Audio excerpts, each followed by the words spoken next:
எண்ணெய் வந்து ஊற்றிக்கலாம். ஆனால் அதில் வந்து கொழுப்பு நிறையா இருக்கனால நாட்டுக்கோழியில் இதை கம்மியாக ஊற்றிருக்கேன்.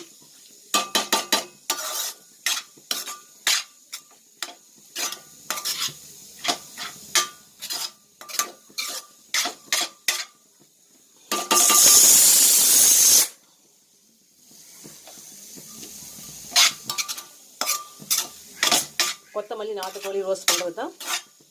கொத்தமல்லியை குறைவாக அரைச்சி போட்டு வதக்கிட்டுருக்கேன். வெங்காயம், இஞ்சி பூண்டு ஒவ்வொன்றும் தனித்தனியாக